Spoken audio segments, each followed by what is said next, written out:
Kamrej police મથકમાં કોલવડ ખાતે જાત્રા લઈ જવાના નામે ઠગાઈ થઈ હોવાની પોલીસ ફરિયાદ નોંધાઈ છે. કામરેજના કોલવડ ખાતે રહેતા અને અલગ અલગ રાજ્યોમાં શ્રીમદ ભાગવત કથા કરતા કિરીટ ભરતી ભાનુ ભરતી ગોસ્વામી પોરબંદરના મોચા ગામે આવેલા હનુમાનજીના મંદિરે દર્શન કરવા માટે ગયા હતા.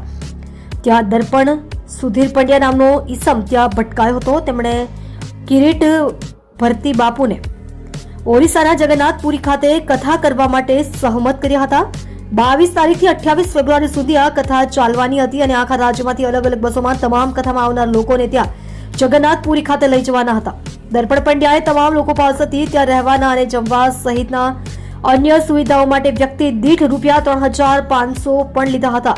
નિયત સમય પ્રમાણે કામરેજથી 4 જેટલી બસો ઉપડી હતી. બસના ચાલકે પેટ્રોલ પંપ પર ડીઝલ ભરવા માટે બસ ઉભી રાખી હતી અને દર્પણ પંડ્યાને ડીઝલના પૈસા બાબતે જણાવતા દર્શન પંડ્યાએ પોત પ્રકાશ્યું હતું અને સર્વર ડાઉન છે, પૈસા ટ્રાન્સફર થઈ શકે એમ નથી.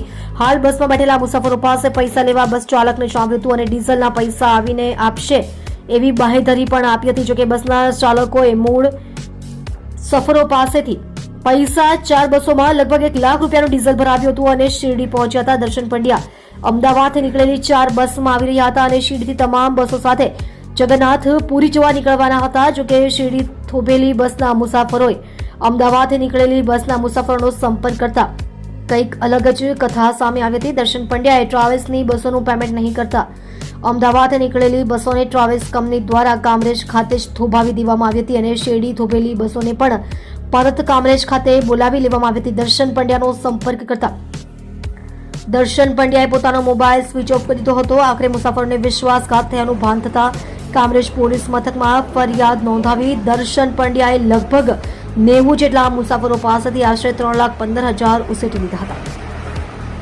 આપ જોઈ રહ્યા છો ગુજરાતની સૌથી પહેલા ખબર આપતી Surat express news channel director Rajesh મંગલેની સાથે.